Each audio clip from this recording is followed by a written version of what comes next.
హల్లెలూయా. ఆకాశం వైపు నా కన్నులెత్తుచున్నాను, నా సహాయకుడు నీవే యేసయ్యా. ఆకాశం వైపు నా కన్నులెత్తుచున్నాను, నా సహాయకుడు నీవే యేసయ్యా. కలవరము నొందను నిన్ను నమ్మి ఉన్నాను, కలవరము నొందను నిన్ను నమ్మి ఉన్నాను. కలత నేను చెందను కన్నీళ్ళు విడవను, కలత నేను చెందను కన్నీళ్ళు విడవను. ఆకాశం వైపు నా కన్నులెత్తుచున్నావు, నా సహాయకుడు నీవే యేసయ్యా. ఆకాశం వైపు నా కన్నులెత్తుచున్నావు, నా సహాయకుడు నీవే యేసయ్యా. ఆకాశం నుండి నాతో మాట్లాడుచున్నావు, ఆలోచన చేత నన్ను నడిపించుచున్నావు. ఆకాశం నుండి నాతో మాట్లాడుచున్నావు, ఆలోచన చేత నన్ను నడిపించుచున్నావు. నీ మహిమతో నన్ను నింపి నీ దరికి నన్ను చేర్చితివి, నీ మహిమతో నన్ను నింపి నీ దరికి నన్ను చేర్చితివి. నీ ఉండగా ఈ లోకములో ఏదియు అక్కర్లేదయ్యా, నీ ఉండగా ఈ లోకంలో ఏదియు నాకు అక్కర్లేదయ్యా. ఆకాశం నుండి నా కన్నులెత్తుచున్నాను, నా సహాయకుడు నీవే యేసయ్యా. ఆకాశం నుండి కన్నులెత్తుచున్నాను, నా సహాయకుడు నీవే యేసయ్యా. కలవరము నొందను నిన్ను నమ్మి ఉన్నాను, కలత నేను చెందను కన్నీళ్ళు విడవను. కలవరము నొందను నిన్ను నమ్మి ఉన్నాను, కలత నేను చెందను కన్నీళ్ళు విడవను. ఆకాశం వైపు నా కన్నులెత్తుచున్నాను, నా సహాయకుడు నీవే యేసయ్యా. దేవుడి స్తోత్రం. మీ అందరికీ వందనాలు. దేవుని మాటలిందాం కూసేపు. దేవుడి స్తోత్రం. హల్లెలూయా. ఒకటో రాజుల గ్రంథంలో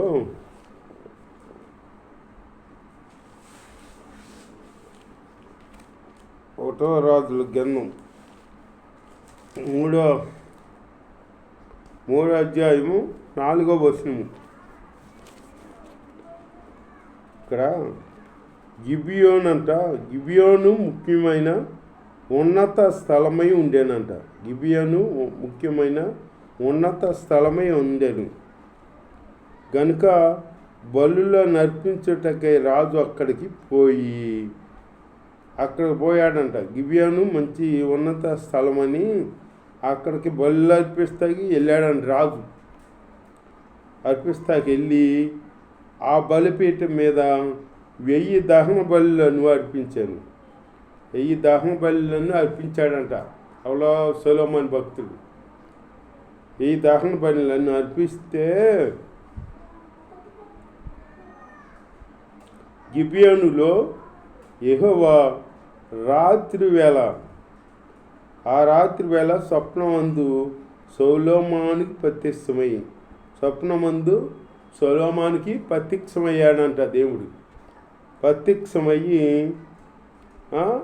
నేను నీకు దేన్నిచ్చుట నీకు ఇష్టము దాన్ని అడుగుమని దేవుడు అతనితో సెలవీయగా, నీకు దేనిని ఇచ్చుట నీకు ఇష్టమో దాన్ని అడగమన్నమాట. దేవుడు అడుగుమని సెలవిచ్చాడనమాట.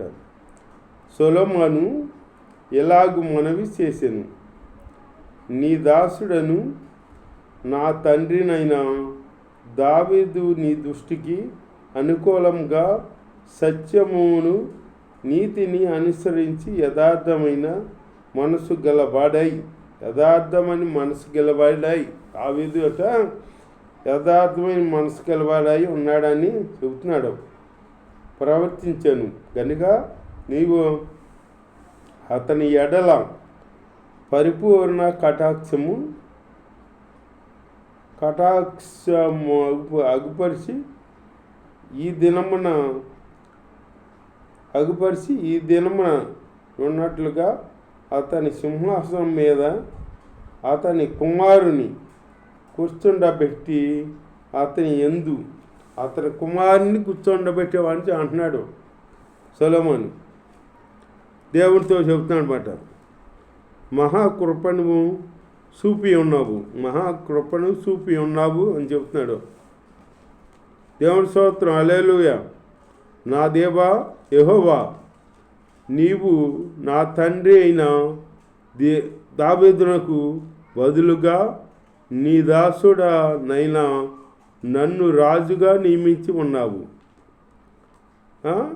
నీ దాసుడికి దావీదు బదులుగా నన్ను సొలొమోన్ని రాజుగా నియమించాడన్నమాట అని చెబుతున్నాను. నన్ను రాజుగా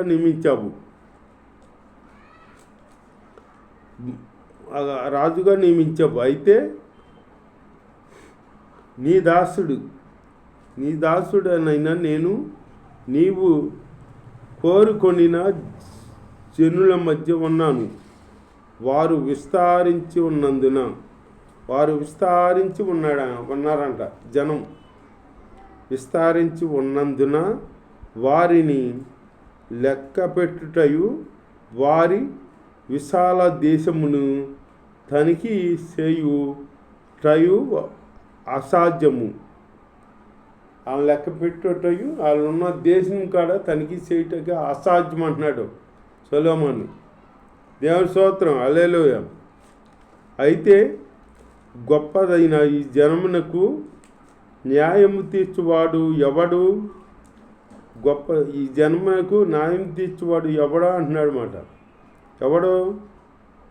కాబట్టి నేను మంచి చెడ్డలు వివేచించి నీ జనులకు న్యాయం తీర్చున్నట్లు నీవు చెయ్యము.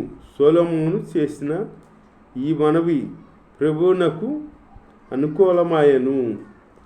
సొలొమోను, నీ ప్రజల్ని పరిపాలిస్తాకి నాకు వివేచన జ్ఞానం దయచేయి, మంచి చెడ్డలు వివేచన జ్ఞానం దయచేయమని అడిగాడు సొలొమోను. ఆ సొలొమోను అడిగినది దేవుడి దృష్టికి అనుకూలంగా ఉందన్నమాట.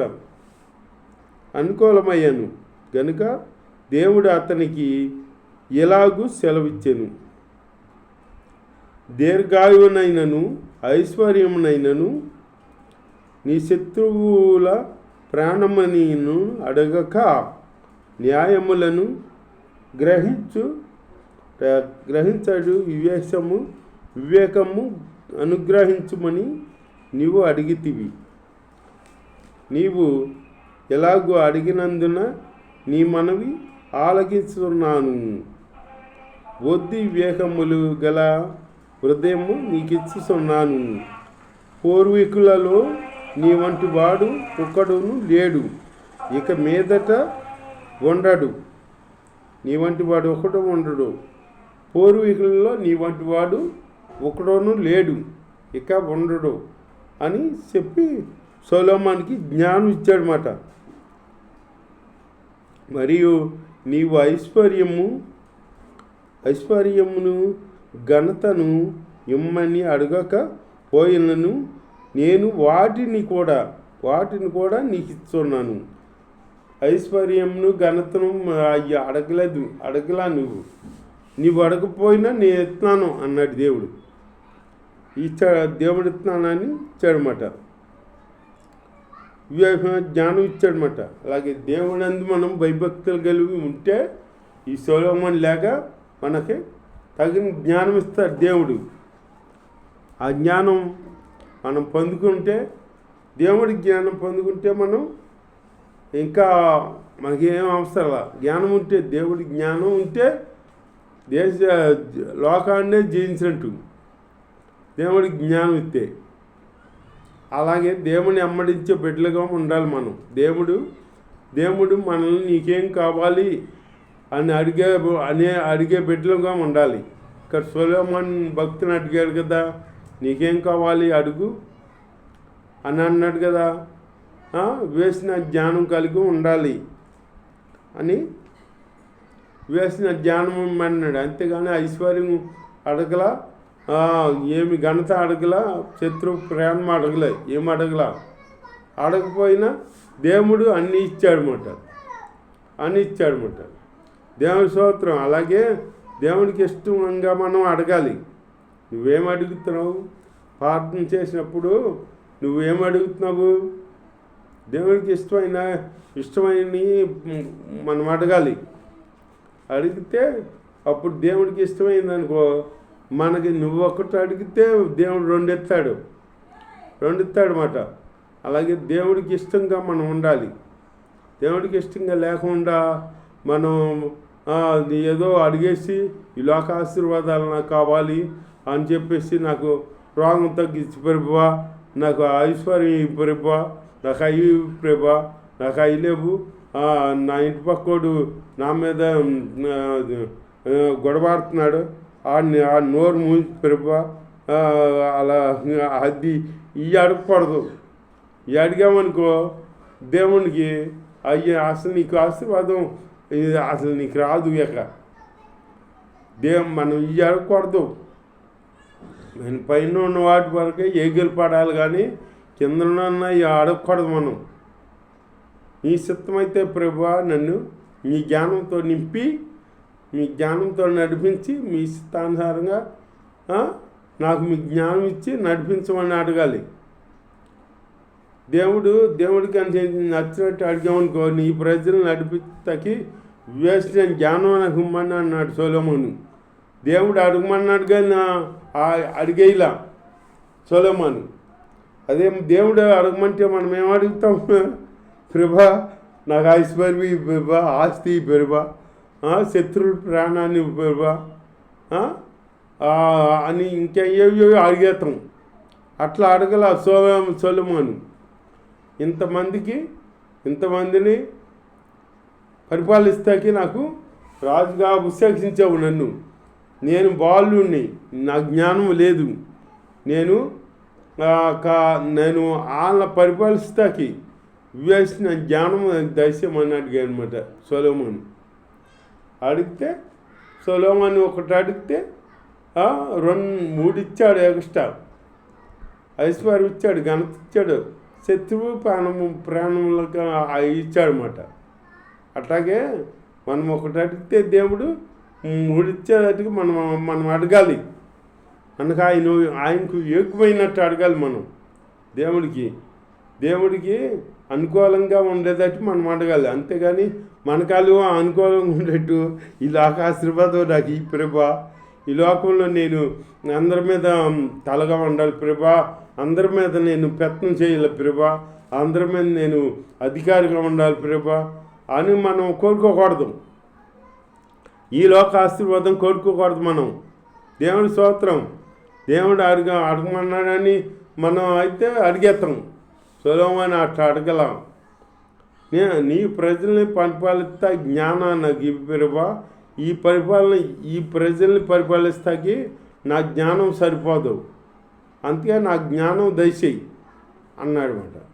అప్పుడు జ్ఞానం ఇచ్చాడు, జ్ఞానంతో పాటు ఐశ్వర్యం ఇచ్చాడు, ఘనత ఇచ్చాడు, అన్నీ ఇచ్చాడు. అట్లా అడిగి మన దేవుడి దగ్గర ఒకటి అడిగితే 2-3 ఇస్తాడు దేవుడు ఇచ్చేటట్టు. మనం దేవుడికి ఇష్టంగా ఉండేది అడగాలి మనం. అంతేగాని మనకిష్టంగా ఉన్నట్టు ఈ లోకాశీర్వాదం అయినా నాకు కావాలి అని, శత్రు ప్రాణం కావాలి, ఐశ్వర్యం కావాలి, ఘనత కావాలి, అవి కావాలి, ఇవి కావాలి అని మనం అడగకూడదు. ప్రభువా మీ ఇష్టానుసారంగా మీ కృప